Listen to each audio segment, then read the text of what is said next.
Tuhan. Kami persilakan Ibu Gembala. Haleluya. Tuhan Yesus baik. Amin. Karena kasih kemurahannya kita ada di sini pada malam ini. Terutama kepada saya.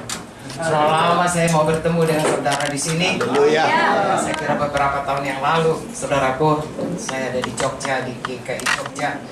Tuhan baik, hari ini saya ada di sini. Saya sangat bersyukur. Tuhan memberkati saudara semua. Adakah yang baru pertama kali hadir di tempat ini? Boleh saya tanya? Kalau ada tolong angkat tangan saya. Oh, beri kemuliaan kepada Tuhan. Selamat datang.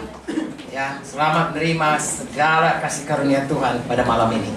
Amin. Saudaraku, pertama saya mau bersaksi karena firman Tuhan berkata dalam Mazmur 118 ayat 17, aku tidak akan mati tetapi hidup dan aku akan menceritakan perbuatan-perbuatan Tuhan. Haleluya. Umur saya baru 17 tahun lebih sedikit saja. 17 plus 77 tahun ya. Haleluya. Hari ini saya berkata saya tidak mati, makanya masih hidup sampai sekarang.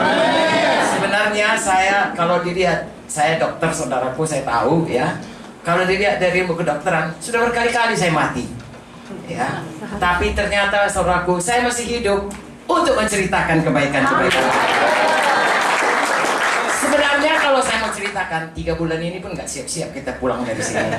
Karena begitu banyak, karena saya sudah tua. Ya. Begitupun kita baru pun kita mengikut Tuhan, sudah banyak kesaksian kita.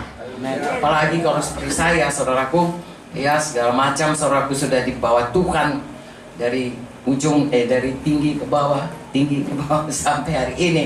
Tapi satu perkara saya berkata, Tuhan Yesus baik. Amin. Dan kalau Tuhan Yesus baik pada saya, Tuhan Yesus juga baik. Saya ditolong Tuhan, saudara pun ditolong Tuhan. Amin. Saya diberikan Tuhan panjang umur, semua kita panjang umur. Amin. Saya percaya tidak ada saudara seumur saya, mungkin cucu saya, saudaraku, tapi semua kita, Tuhan sangat mengasihi kita, yang Dia mau kita panjang umur semua. Amin. Baiklah saudaraku, di sini dikatakan aku tidak akan mati. Saudaraku, kalau mati badani semua kita tahu. Tapi ada satu kematian yang sangat mengerikan.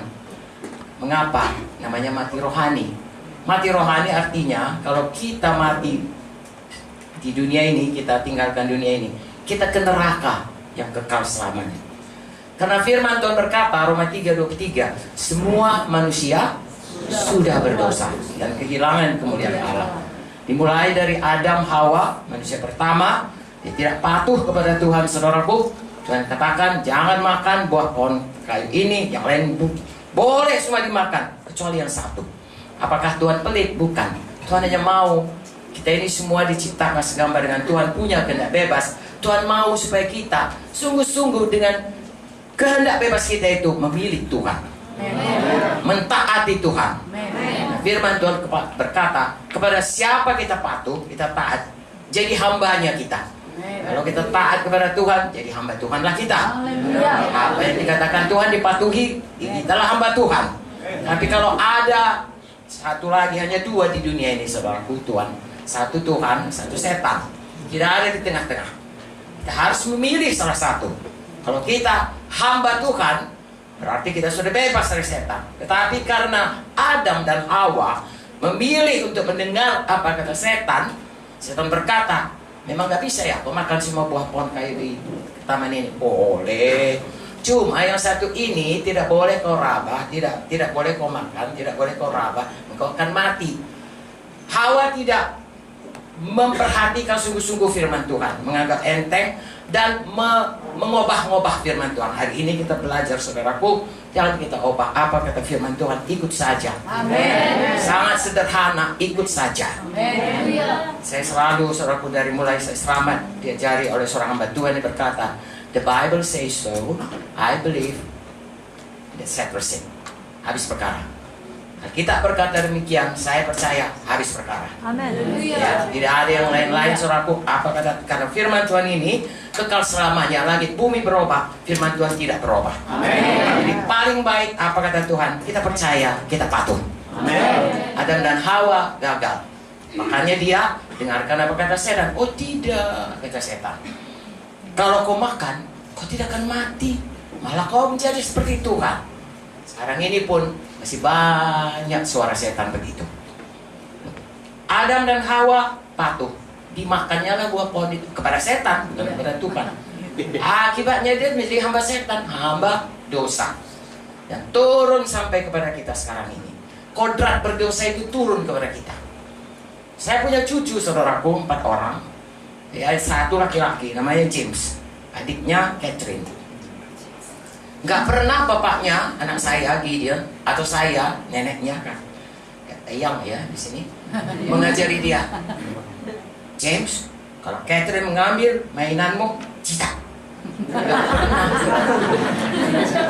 Tapi tak suruh tahu, itulah yang terjadi. Ya, tiba-tiba Catherine suruh, wow, jadi ada apa? Dicita sama abang. Mengapa? Kodrat. Ya, manusia ini egois, ikan diri. Ya, kodrat berdosa itu. Tidak usah diajari. Anak kecil aja tahu marah. Kencing gak diganti, wah. Kalang kabut satu rumah. Egois. Ya.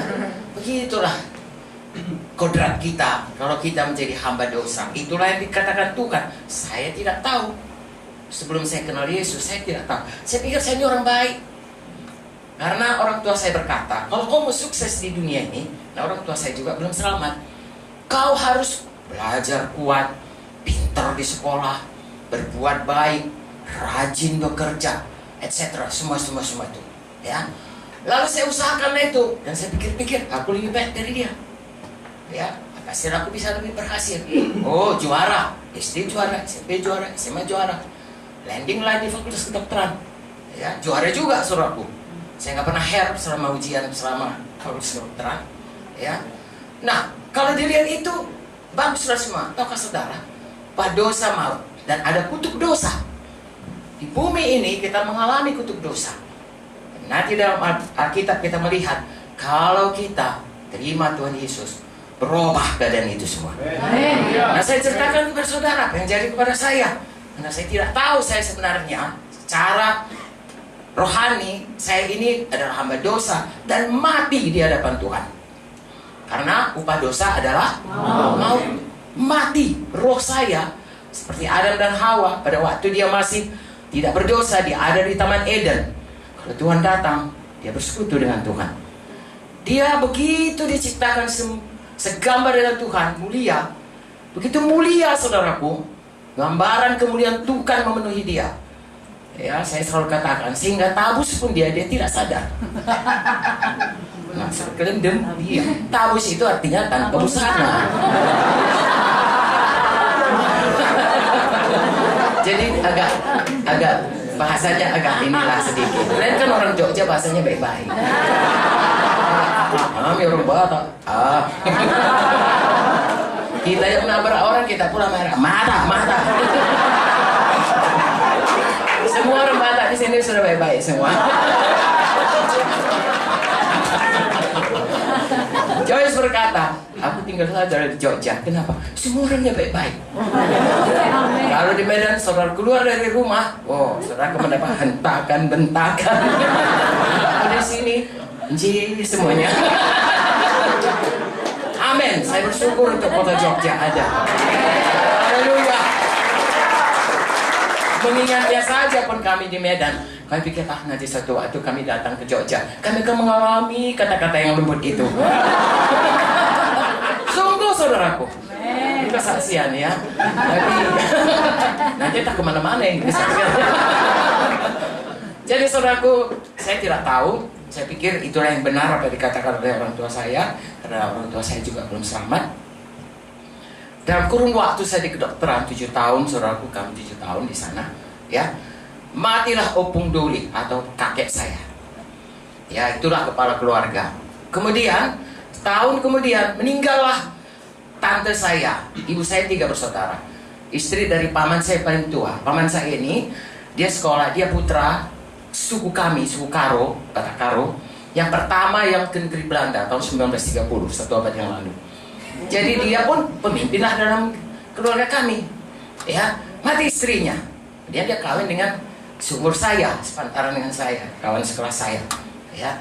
Lalu saudara bayangkanlah, lalu tidak lama kemudian matilah paman saya yang paling muda. Tahu saudara, matinya, dia sehat, dia kuat, tiba-tiba mati, dikatakan sakit jantung. Pada zaman kami dulu nggak seperti sekarang ini, biasa sakit jantung. Dulu itu nggak biasa, saudara. Karena orang semua kerja ya, kerja ke ladang, kerja gini, sakit jantung. Kemudian tante saya itu meninggal kanker. Itu pun baru pertama kali saya mendengar nama kanker rahim. Sebelumnya nggak ada. Yang ada saudara penyakit infeksi lah, ya, yang tifus lah, yang inilah, disentri lah, ya malaria, begitu-begitu. Tapi ini, ya kanker. Bingung. Ada penyakit apa ini? Tiba-tiba saya jantung, bingung lagi. Ibu saya sangat dekat dengan adiknya ini. Ya, paman saya yang paling muda, begitu dekat, menangis setiap hari. Walau saya katakan, ingat saya mama, ingat saya Nande. Kami bilang Nande ya, Inang. Ingat saya Nande, ingat kami semua. Enggak, di mana paman? 10 bulan meninggal ibu saya. Bisa bayangkan itu, tragedi itu, satu persatu. Saya pikir, ya, filosofi dari orang tua yang berkata baik-baik saja, sekolah baik-baik, rajin-rajin. Oh, semuanya, kok jadinya orang yang lebih jauh lebih jahat pun nggak begini? Di mana Tuhan itu? Sebenarnya manusia ini kenapa ada di sini? Ada apa? Mau kemana? Yang mati itu kemana? Tanda tanya besar. Ke gereja saudaraku, dan berdoa dalam nama Yesus. Bertanya nama Yesus. Rasanya kok doa itu lewat langit-langit pun enggak? Nah, kalau langit tentulah nggak mati itu semuanya. Ya, semua dia tanda tanya kepada saya. 7 tahun meninggal. Dan tidak lama kemudian meninggal pula paman saya yang paling tua. Habislah keluarga itu. Pada waktu itu saya diutus. Pada waktu saya tamat 3 hari sebelum paman saya itu meninggal, saya dikirim dari USU ke UI. Yang pertama kali ada subspesialisasi di USU, saya dikirim dari bagian anak karena profesor kami itu dari UI, dia bisa kerjasama. Lalu di UI sudah ada subspesialisasi. Kalau dokter anak itu dokter anak bagian sarafnya, bagian darahnya, bagian segala macam lah. Jadi saya dikirim untuk bagian darah anak. 3 hari saya di sana, meninggallah paman saya. Saudaraku, orang-orang dan daerah kami berkata, ini keluarga dulu baik, jadi tempat kita bisa panutan, sekarang hancur semuanya. Betul-betul hancur. Karena kami masih kecil, saya paling tua, belum ada yang tamat, belum ada yang bekerja, belum ada yang kawin. Dan yang tinggal 2 orang tante saya, dua-dua nggak pernah cari makan. 1 orang saudaraku, paman bapak saya, sakit-sakitan. Di sini bengkak, dokter katakan mungkin ada TBC, tumor dan lain sebagainya. Jadi kami semuanya tanpa pengharapan. Dan saya harus kembali ke Jakarta. Karena sudah kontrak, saudaraku, setahun untuk spesialisasi itu. Puji Tuhan, tahu saudara, Tuhan Yesus baik. Saya bukan hanya dapat ilmu penyakit darah anak, saya dapat darah Yesus. Bagaimana caranya? Seorang teman saya ditempatkan Tuhan di satu kos di mana banyak sekali orang Kristen, bukan banyak lah, 2 atau 3 orang yang sungguh-sungguh lahir baru, yang sungguh-sungguh punya Yesus dalam hatinya, bukan seperti saya. Tapi ada juga di situ saudaraku orang dari Amerika yang nggak percaya Yesus. Jadi taruh Tuhan supaya saya bisa betul-betul mengenal kebenaran itu. Lalu kawan saya ini berkata, kakak, saya lihat kakak sedih, ayolah ke gereja saya, ayolah ada Paskah. Dan pada satu hari saudaraku itu pakai Paskah seperti hari ini, ada seperti ini saudaraku. Ya, saya datang, saya ikut kepada dia. Dan pada waktu nyanyi ada kor waktu itu, firman Tuhan kepada saya diberitakan bahwa saya ini orang berdosa dan Yesus telah mati bagi saya dan bangkit pada hari ketiga. Dia sudah disengsarakan, mencurahkan darahnya, mati dalam keadaan yang sangat mengenaskan. Lalu kemudian kornya menyanyi, semua sudah kutanggungkan untukmu. Apa yang mau kau tanggung? Saudara lihat, itu ada dalam buku Kidung Rohani, ya. Semua sudah kuserahkan bagimu. Apa yang kau serahkan? Semua sudah kuberikan untukmu. Apakah itu? Saya menjerit, saudaraku, saya duduk. Tapi saya menjerit, saya bilang, Yesus Tuhan, ampuni aku Tuhan. Oh Tuhan, Engkau yang selama ini jiwaku mencari. Oh di mana Tuhan? Engkaulah Tuhanku, Engkaulah Raja, Engkaulah penebusku. Saya berseru-seru, air mata saya bercucuran. Saya duduk di bangku itu, saudara. Saya tidak lagi tahu, saudaraku ya. Saya tidak tahu orang. Saya pikir tidak ada orang menangis di gereja, tapi saya menangis. Tahukah saudara, hati saya jadi lapang. Damai Tuhan memenuhi hati saya. Saya sadar, saya lihat kiri kanan nggak ada orang nangis, ya nggak apa-apa. Tapi aku suka cita gitu, ya. Saya suka cita. Lalu kemudian besok paginya saya biasa berdoa, rutinitas. Makanya saudaraku, rutinitas itu baik. Tapi kalau tidak di dalam Roh Tuhan, itu membawa kita pada seperti orang Farisi, ya, seolah-olah kita sudah beragama, tapi sebenarnya nggak kenal Yesus.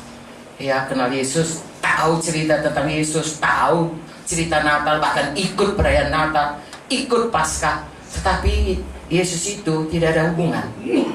Ya, seperti kalau saya dulu zaman kami yang paling keren, saudaraku, ya, Presiden Kennedy. Kok sekarang Presiden Trump, ya. Kami waktu di Amerika Presiden Kennedy dengan istri yang cantik. Wah, saya kenal apa motonya, being the second is no good, ya, always being the first. Itulah kalau Presiden Kennedy. Oh, istrinya ini, anaknya nama John, Caroline, tahu semua. Sekalipun aku nggak pernah salah sama dia. Begitu hebatnya jadi pada aku, tak bisa aku minta tolong sama dia, karena gak ada hubunganku sama dia. Aku kenal dia, kenal presiden, tidak ada hubungan. Begitulah saya dengan Tuhan Yesus. Kenal ceritanya, lahir di Bethlehem, begini, umur segini, dia di Bait Allah, umur 30 tahun, mulai melayani, dibaptiskan, ada Roh Kudus, kenal semua. Ya, ucapan-ucapannya, khotbah di bukit kenal, tapi nggak kenal Tuhan Yesus. Tapi malam itu, sudah saya selamat, saudaraku, saya terima Yesus, saya menyerahkan diri saya katakan, Yesus, Engkau Tuhanku, Engkau Rajaku, Engkaulah yang selama ini kucari, Engkaulah yang benar-benar, Engkau saja yang bisa menyelamatkan aku, Tuhan. Oh, selamatkan aku, Tuhan. Saya rasa Tuhan tidak menolak saya, dan saya sangat sukacita. Pagi harinya, selama ini saya hanya rutinitas berdoa. Saya mulai berdoa, berlutut di tempat tidur. Saya ingat betul, saya katakan, Bapa dalam sorga, dalam nama Yesus saya datang. Saya rasa Tuhan Bapa memeluk saya, berkata, anakku, aku ada.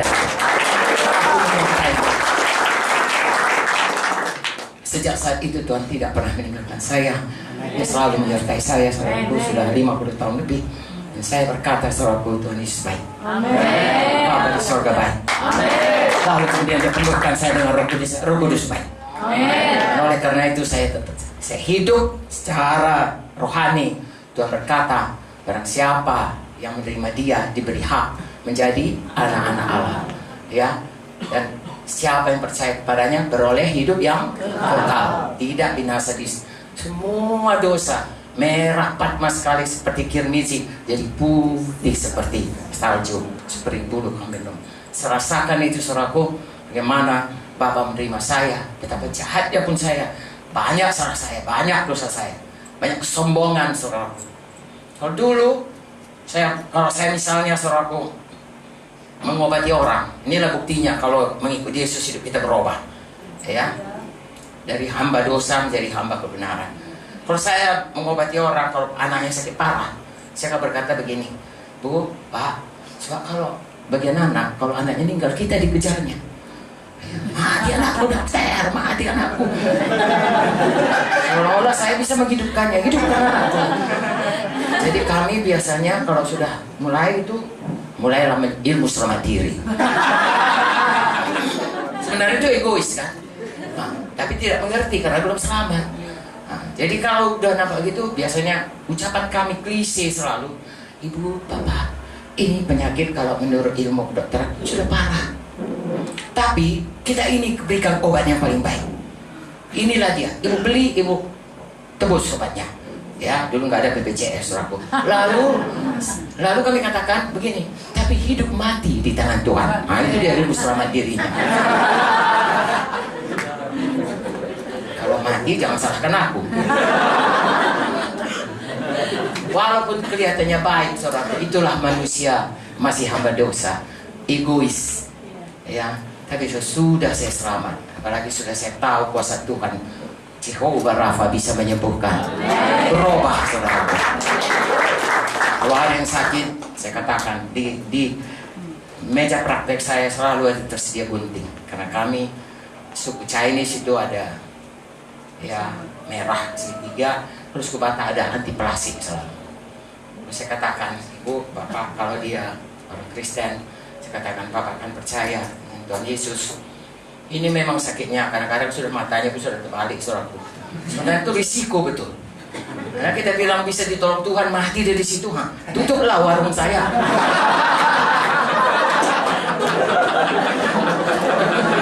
Itu sudah kami, itu warung. Lalu kemudian saya katakan, firman Tuhan berkata, kalau kita percaya tidak ada yang mustahil. Kita berdoa. Tapi ini kalau masih ada tangkal dukunnya ini, itu Yesaya 59:1-2 berkata, bukan telingaku terlalu peka, tanganku terlalu pendek, doamu tidak sampai kepada engkau, enggak bisa menolong kau. Dosamu itu kita gunting ya. Ada yang bilang, nah dikasih opungnya, dikasih namburunya. Saya bilang, kalau dipulangkan sama, kalau aku kasih sama namburunya pun dengan aku tuh, biar kau semua bebas. Buka, kita berdoa. Pasti, saudaraku, 100% semua sembuh. Kenapa saya katakan begitu? Kalau memang nggak sembuh, sudah tutup praktek saya. Orang kan mengadu, didoakannya mati anakku. Tidak ada saudaraku, sembuh. Ya, justru jemaat pertama di kota Medan adalah yang sembuh. Ya, oleh karena dalam pelayanan di praktek di klinik. Itulah yang pertama sekali. Jadi yang saya mau katakan kepada saudara, saya yang mati jadi hidup hanya karena Yesus. Amin. Darah Yesus. Hari ini pun percayakah saudara, darah Yesus semuanya sudah menyucikan semua dosa kita. Amin. Percayakah saudara bahwasanya bagaimana besarnya pun dosa kita hari ini, Yesus mau menyucikannya. Amin. Bagian kita hanya beriman. Amin. Bukan karena perbuatan, bukan karena sedekah, bukan karena apa yang kita serahkan atau kita korbankan, tidak, semata-mata percaya kepada Yesus. Seperti saya berseru kepada Tuhan Yesus, lalu Tuhan Yesus berikan kepada saya hidup yang baru, pengampunan dosa, dan berubah semuanya hidup saya. Saya percaya hari ini pun boleh jadi kepada kita semua. Siapa kita yang percaya Yesus itu Tuhan dan Juru Selamat, coba angkat tangan kita, jangan turunkan. Mari kita sama-sama berseru. Firman Tuhan berkata, siapa yang berseru maka dia diselamatkan. Oh Tuhan Yesus, saya percaya. Saya memang orang berdosa, tapi Engkau telah datang untuk menyelamatkan saya. Telah mati di kayu salib, mencurahkan darah-Mu, darah yang kudus, untuk menyucikan semua dosa saya, mengampuni saya, dan Engkau telah bangkit untuk membenarkan saya. Saya percaya Tuhan, saya terima Engkau sebagai Juru Selamatku. Selamatkan saya Tuhan, ampuni saya Tuhan. Saya jadi anak Bapa di sorga. Engkau tidak menolak saya Tuhan. Saya percaya, saya sudah lahir baru. Mulai hari ini hidup saya berubah. Saya mau setia ikut Yesus selama-lamanya.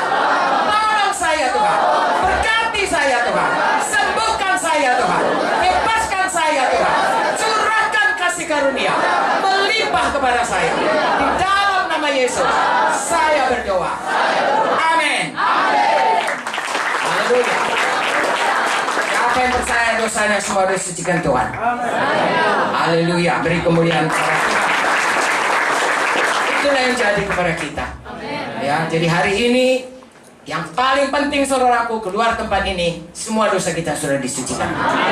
Apalah gunanya kita beroleh seluruh dunia ini kalau jiwa kita ya dihukum, kalau kita mati di neraka. Neraka itu saudaraku dan surga itu selama-lamanya, selama-lamanya, selama-lamanya. Jadi yang penting sekali dalam hidup ini, pastikan bahwasanya kita sudah diampuni, sudah memiliki Yesus, sudah memiliki hidup yang kekal. Kemudian kita mulai perjalanan hidup kita mengikut Tuhan dengan sungguh-sungguh. Tadi saya katakan saya berubah, saya sangat berubah. Dulu waktu saya masih kuliah, saya ingat waktu Coast Guard kerja-kerja. Lalu kawan saya bilang, mereka panggil saya Rah. Mas saya Rahmamanda, saudaraku. Rah, kenapa kamu murung saja? Baiknya hatinya. Saya marah, saudaraku. Kau inilah Alex. Hidup ini apa senangnya? Susah hidup ini. Bertanya pula kau, bodoh kali pun kamu. Dia diam, saudaraku. Namanya Alex Tankihan, ya. Nah, tapi sesudah saya selamat, saya masih di Jakarta, saudaraku. Lalu kawan-kawan saya itu jarang yang orang Kristen, ya, banyak kan dari saudara kita sepupu. Ya, ada kawan saya namanya Maria, panggilannya aja. Abangnya salah satu daripada pemimpin di bagian bedah rumah sakit Cipto. Sering saya dibawanya, Kang, ini kawan saya, si Rahma, dia nggak pandai ikut bernama si Rahma, katanya. Oh iya, dan cerita-cerita berkali-kali. Kemudian satu hari abangnya itu, Dr. Adam namanya, berkata, Aceh, tuh kawanmu itu kok gembira terus. Saudara lihat bedanya. Ya. Saya nggak buat-buat karena saya berulang-ulang kalau memang saya kalau tidak gembira sekali kan saya pasti sedih. Dia lihatnya dan dia tahu saya baru kehilangan paman saya. Dia tahu bahwasanya saya meninggalkan semuanya, saudara, anak adik-adik saya semuanya piatu semua, dan dia tahu karena saya udah sampai cerita. Tapi dia lihat saya gembira. Mengapa gembira? Ada Yesus di dalam. Kerajaan sorga adalah bukan soal makan minum, tapi soal kebenaran, soal damai sejahtera, sukacita, Roh Kudus. Biarlah kita mengalaminya semuanya. Kalau ada di antara saudara merasakan masih kurang, mari ikut Yesus sungguh-sungguh. Kita semua punya dua kewarganegaraan sesudah kita menerima Yesus. Satu warga negara Republik Indonesia yang tercinta, satu lagi warga negara sorga. Haleluya.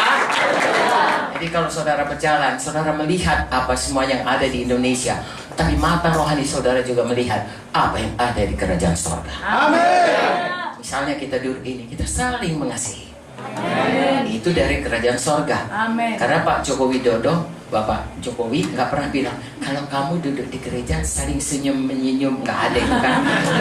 Tapi kalau dari firman Tuhan, hendaklah engkau ramah satu dengan yang lain, hendaklah engkau saling mengasihi. Demikianlah dunia ini melihat engkau mengetahui engkau muridku apabila engkau saling mengasihi. Coba dulu berikan senyum yang terbaik kepada teman kiri kanannya. Tuhan memberkatimu, saudaraku. Aku mengasihimu dengan kasih Kristus. Diberkatilah engkau, saudaraku. Haleluya. Itu warga negara sorga. Haleluya. Dan ada banyak saudaraku dalam Alkitab ini yang membuat kita hidup bahagia. Firman Tuhan berkata, barang siapa yang membaca firman Tuhan ini atau mendengarnya lalu melakukannya, dialah orang berbahagia. Yakobus 1 ayat 25. Jadi saudaraku, saya mintalah kita semuanya sesudah kita mengikut Tuhan dengan sungguh-sungguh, mari ikut Tuhan sungguh-sungguh. Perintah agung berkata, beritakan Injil, jadikan semua bangsa muridku. Saya ulangi, pertama, beritakan Injil. Kedua, jadikan semuanya murid. Amen. Makanya kita terus menginjil. Amen. Baik di gereja, baik pribadi lepas pribadi, baik KKR. Haleluya.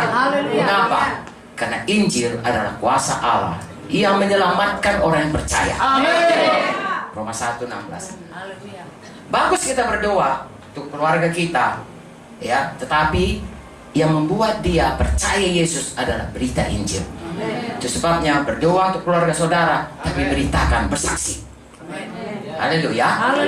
Dan sesudah kita bersaksi dan ada yang mengikut seperti kita mengikut Tuhan, harus mau rela jadi murid. Perintah agung tidak berhenti selamat. Dengar saya, kalau hanya Tuhan mau supaya kita diampuni dosa, lalu kemudian kita selamat dan punya nama di sorga, kan begitu kita selamat, diangkat Tuhan aja kita terus ke sorga. Kenapa masih ada tinggal di dunia? Ada maksud Tuhan. Maksud Tuhan dengan singkatlah saya katakan, seperti perintah agung, supaya kita jadi murid. Amen. Dan murid kita murid, memuridkan lagi. Tahukah saudara, kalau di USU saya dikatakan orang gila Yesus. Pada waktu saya minta berhenti sebelum waktu pensiun, mereka berkata, apa ya dokter ini? Sebentar lagi, saya bilang, saya tidak bisa. Nanti kalau saya tidak, saya akan korupsi waktu. Karena waktu saya sudah habis di pelayanan. Dengan Bapak Munti. Pak Munti bilang, enggak bisa, kau harus temani saya. Saya bilang, Pak, saya sebentar lagi mau pensiun. Lalu Pak Munti bilang, kerajaan sorga beri pensiun lebih baik dari negara Republik Indonesia. Saya katakan ini, siapa tahu ada di antara saudara yang terpanggil Tuhan, jangan takut. Jangan sama Tuhan, saudaraku. Saya bersaksi, saya nggak pernah menyesal meninggalkannya. Tidak pernah menyesal dibilang orang gila Yesus. Memang saya gila Yesus sampai sekarang. Dan saya bersyukur, saya gila Yesus. Ada murid saya yang lebih gila lagi dari saya. Contohnya ini, yang berdua ini. Gembala sudah saudara. Begitulah dia saudara, kita mereproduksi hidup kita sehingga tidak pernah berhenti ya Injil itu dan kasih karunia Tuhan itu. Saya bersyukur saudaraku, seluruh saya keliling-keliling ini. Saya udah ke Papua, begitu kami pergi rusuh Papua. Kali Tuhan itu. Kalau saya pergi ke sana pada waktu rusuh, saya nggak bisa KKR. Kami nggak bisa KKR. Tapi kami pergi ke sana, begitu kami pergi rusuh. Jadi tidak apa-apa, KKR sudah jalan. Dia, mereka sudah membuka sekolah Alkitab lagi di sana. Itu masuk ke semuanya. Haleluya. Ya, saya pergi ke hampir kemana-mana di seluruh Indonesia, saudaraku, dari cabang. Mengapa? Karena ada murid, ada anak. Ini anak saya juga. Ya, saya punya anak banyak sekali. Dan banyak pahopu. Cucu. Saya baru pulang dari Banjarmasin, saudaraku. Lalu bapaknya berkata, ini semua cucumu, mari menyanyi. Menyanyilah mereka, saudaraku. Ya, nyanyiannya saudaraku, Efesus 6 ayat 1, hormatilah orang tuamu. Saya bilang, bagus. Kalau dia menghormati orang tuanya, pastilah dia diberkati Tuhan. Nah, saudaraku, jadi punya murid. Jadi saudara, kalau di sini, kalau saudara sudah ada masuk ke gereja, berarti saudara mau dimuridkan. Murid harus memuridkan. Kalau tidak, berhenti dia. Ya, kalau orang, saudaraku, anak, saya dokter anak, kemudian dewasa, kemudian dia mau bangun lagi keluarga baru, ada lagi anaknya lagi jadi dewasa, bangunnya lagi keluarga baru, sehingga tidak terputus keturunan badani, keturunan rohani, karena perintah Tuhan penuhi bumi ini dengan orang-orang yang cinta Tuhan. Amin. Haleluya. Saya berharap paling banyak dari Jogja murid Tuhan. Amin. Saya percaya. Amin. Amin. Saudara sudah dilatih Tuhan, karena kalau kita sekolah, saudaraku, setidaknya kita sudah dilatih dalam ilmu, dalam disiplin ilmu untuk patuh, untuk berkhidmat, untuk berkorban, ya, nggak tidur supaya ujian besok, ya. Kadang-kadang, aduh, kok ujian kok ngantuk. Tadi kalau nggak ujian nggak ngantuk-ngantuk. Padahal belum siap, ya. Tapi pokoknya ada peperangan, dan itu sangat baik kalau saudara jadi hamba Tuhan. Saudara tahu harganya mencapai sesuatu. Lalu kalau sampai kepada rohani, saudara nggak tahu. Kadang-kadang kalau nggak pernah, saudaraku, ya, S1 atau nggak pernah kerja di sekuler, ya langsung jadi hamba Tuhan, langsung besar kepala itu, saudaraku, karena langsung dikira abang pandita.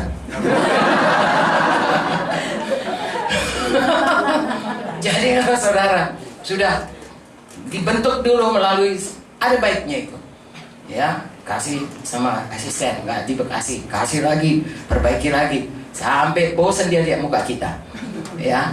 Dalam hal itu bisa juga pergi ke departemen agama, gak dikasih izin, pergi lagi. Wah, ini kayak sama asisten ini kayaknya. Lalu kita bisa, saudaraku, dibentuk Tuhan dalam hal itu. Makanya saya katakan Jogja seharusnya paling banyak muridnya, karena Jogja adalah kota mahasiswa. Haleluya. Tidak kebetulan saudara di Jogja. Coba tanya Tuhan. Kalau memang Tuhan berkata saudara dipanggil, saudaraku, saya bersaksi kepada saudara, saya tidak pernah menyesal. Dulu dikatakan orang kepada saya, ya gila, tapi sesudah sekarang ini Mereka berkata, kau juga yang betul. Teman saya, saudaraku, haleluya ya. Karena dia lihat bagaimana Tuhan menyatakan kuasanya, menyatakan kemurahannya selalu dalam hidup saya, dalam gereja kita. Lalu kemudian, itu gereja GKI mustahil bisa berdiri. Karena mengapa? Dari segi apapun tidak. Kami pergi ke Departemen Agama. Lalu Bapak Departemen Agamanya, orang-orang situ berbicara. Ya, satu dengan lain. Pak Munti masih muda, 30 tahun. 30 tahun, masih jadi purus. Tercukuh-cukuh itu. Tahu? Jago. Rupanya kalau mau buka gereja, mau jadi purus, masih panjang dulu jenggot.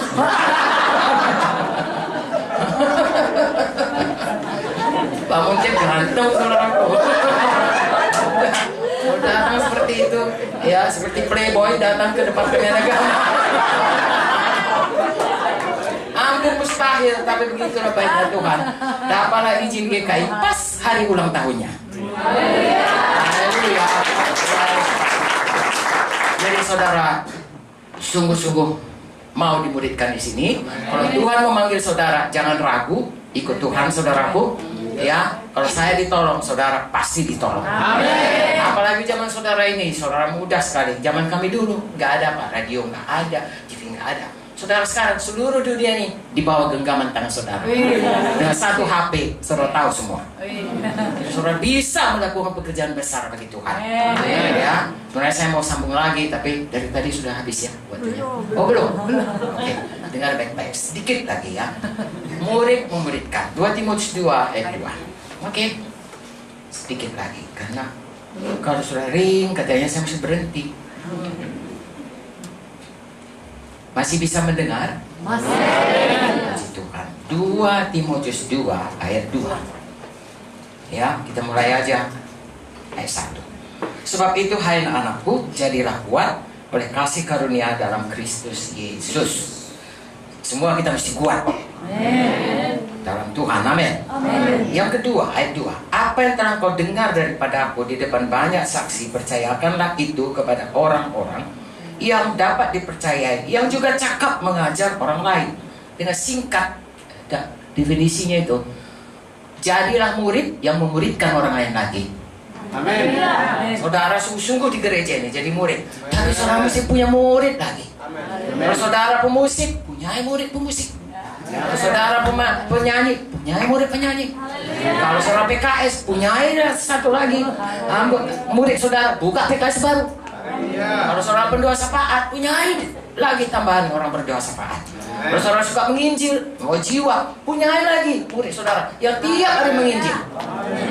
Saya kenal satu jiwa saudaraku, dia katakan, Bu, tahun ini saya bawa jiwa lebih 300 orang. Kenapa? Tiap hari dia menangkan satu. Setahun 300 lebih saudaraku dibawanya kepada Tuhan. Haleluya. Saya tidak bisa mengambil mahkotanya saudara. Itu bagian dia. Haleluya. Nah, jadi kita harus menjadi murid yang baik dan memuridkan lagi yang lain, sehingga hidup kita ini berbuah. Amin. Dan buah kita itu kekal. Amin. Semua yang kita dapati di dunia ini, kalau tidak kita transfer dalam kerajaan sorga, tinggal semua. Dunia ini akan lenyap dengan segala keinginannya. Saudara punya menara apa tertinggi di dunia ini? Milik saudara pun itu di Dubai ya. Saya nggak pernah. Oh ya, pernah juga di sana kali ya. Tapi itu pun saudara, kalau saudara punya, tinggal itu semuanya. Ya. Tapi kalau saudara muridkan murid, lalu kemudian dia memuridkan, itu kekal selamanya. Saudara akan jumpa di surga. Saudara akan lihat hasil daripada apa. Amin.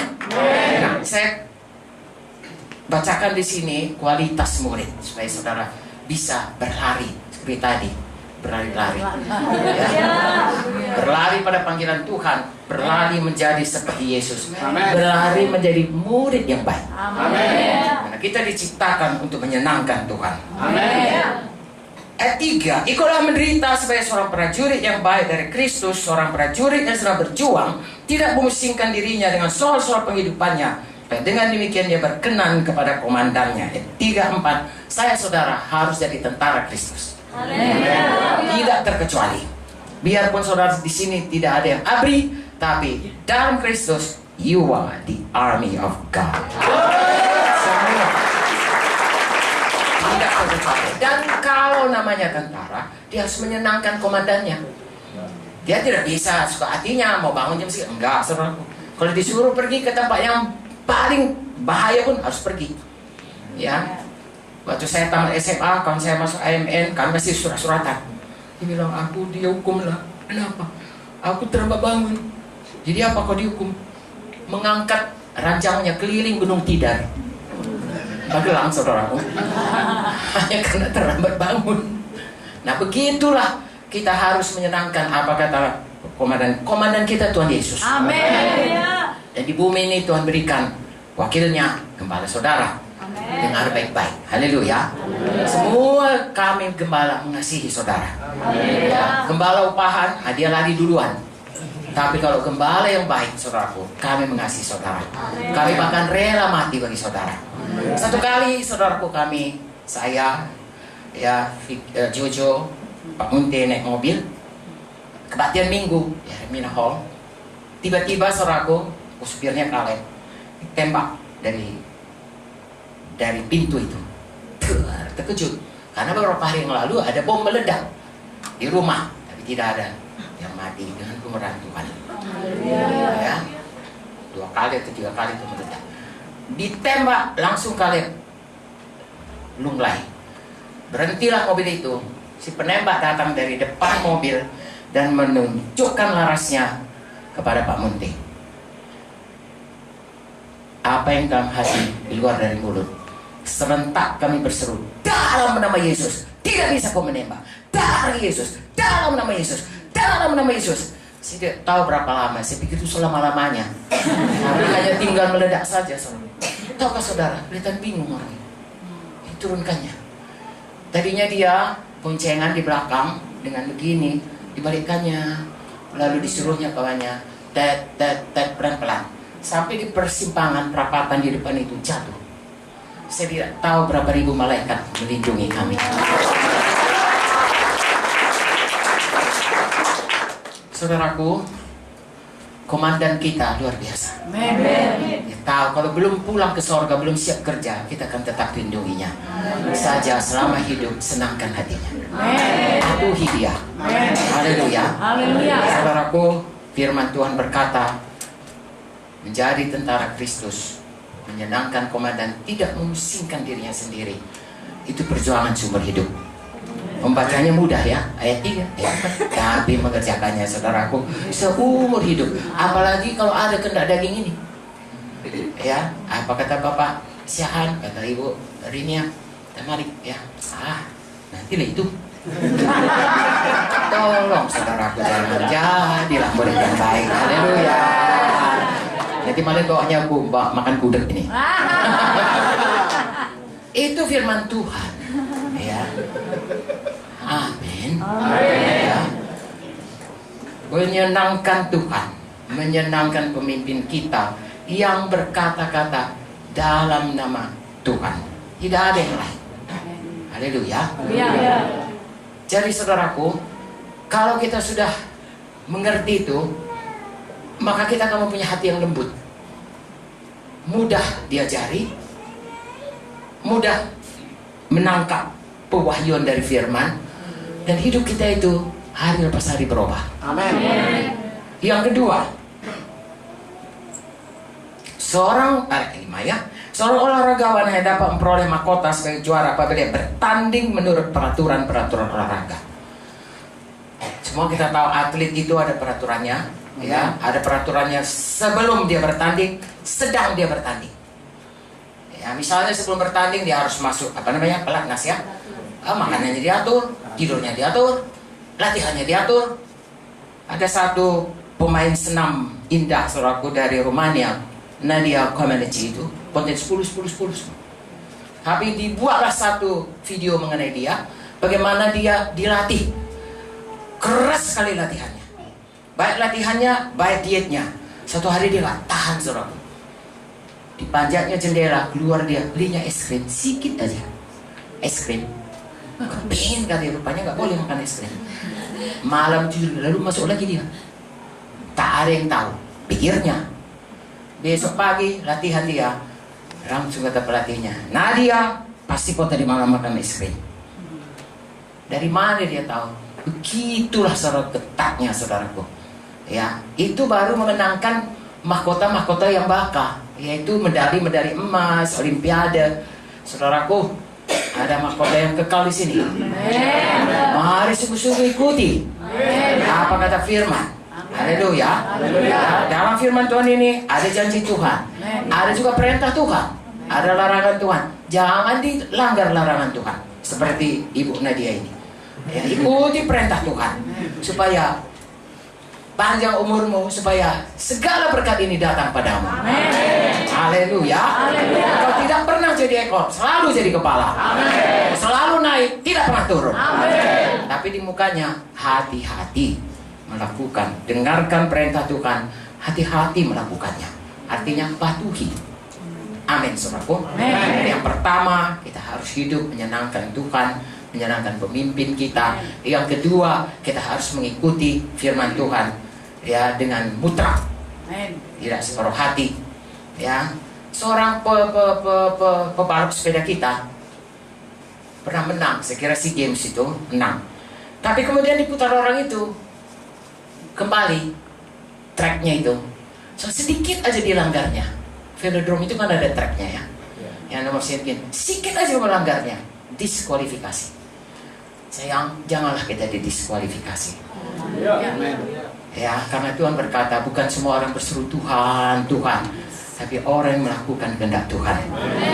Sungguh-sungguh mengasihi Tuhan, sungguh-sungguh mematuhi Tuhan, sungguh-sungguh saudaraku mengikut Tuhan. Yang terakhir, nama gereja kita Gereja Kemenangan Iman ya. Ayat 6, seorang petani yang bekerja keras haruslah pertama menikmati hasil usahanya. Artinya petani, sebagai petani itu kalau ditanamnya nggak langsung berbuah, ada waktunya lagi. Ya, misalnya dia tanam, saudaraku, rambutan. Di sini apa ya? Salak ya? Salak. Nggak ada tanam salak, besok udah berbuah salaknya. Apa itu? Tidak ada. Ya, apalagi kalau misalnya dukun atau durian lah, kalau di sana ditanam, saudaraku, perlu waktu 5 tahun. Bahkan ada yang sampai 7 tahun, berapa tahun baru berbuah. Tapi sekali berbuah, terus sampai ke cucu pun bisa. Ya, kalau mau cepat berbuah, bayamlah, saudaraku. Tanam berbuah, tapi 3 minggu udah gak bisa lagi. Tapi yang bilang, makanya kita Gereja Kemenangan Iman, kita harus punya iman akan janji Tuhan. Amin. Lama pun datangnya, baiklah itu. Ya, jangan terus mau semua surat instan, cuman mie yang instan, surat. Janji Tuhan ini ada jangka waktu, kurun waktunya. Harus kita seperti petani. Petani itu, saudaraku, dia punya iman. Dia tanam biji padi, saudaraku, dia tutup, dia punya iman. Bagaimanapun tumbuh.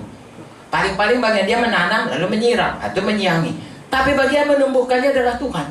Amin. Dia punya iman. Saya rasa tidak ada petani malam-malam berdoa, tumbuh enggak ya, tumbuh enggak. Besok pagi datang ke ladang di congkelnya udah tumbuh belum ya. Dia punya iman, saudaraku. Ya, itu gambaran saja, saudaraku. Ya, tapi kita mari punya iman. Oh, Tuhan pasti menumbuhkan, pasti mengerjakan, pasti menjawab doa kita. Punya iman. Mari hidup selalu patuh kepada Tuhan, patuh kepada firman-Nya, dan punya iman. Haleluya. Itu kalau saya cerita nggak siap-siap. Adakah saudara diberkati? Amin. Boleh saya datang lagi?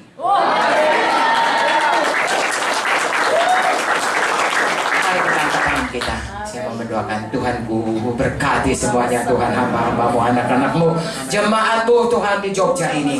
Jangan lalui seorang pun Tuhan, curahkan kasih karunia yang melimpah-limpah. Oh Tuhanku, apa yang mereka pegang selalu berhasil. Yang mereka layani Tuhan, semua memberikan Tuhan kemenangan kepada mereka. Di dalam nama Yesus, diberkatilah Tuhan. Orang tua memberkati anaknya, aku memberkati anak-anakku ini semua. Badani, rohani, jiwani, materi, diberkati semuanya. Daripada mula datang berkat kami Tuhan. Kami mau jadi murid Tuhan, kami mau Tuhan sungguh-sungguh patuh padamu. Kami mau patuh pada firman-Mu, kami mengasihi-Mu Tuhan.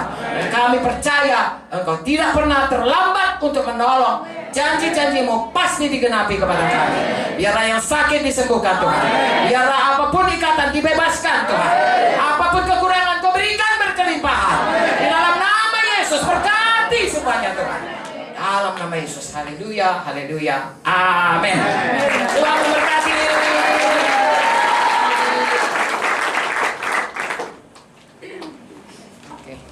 Haleluya. Sangat diberkati oleh Bu Munte. Amin. Saya mau menyambung sedikit bagaimana kita harus terus selalu beriman. Jangan pernah menyerah di dalam beriman kepada Tuhan. Dan kerap kali pada waktu kita beriman kepada Tuhan itu tidak instan.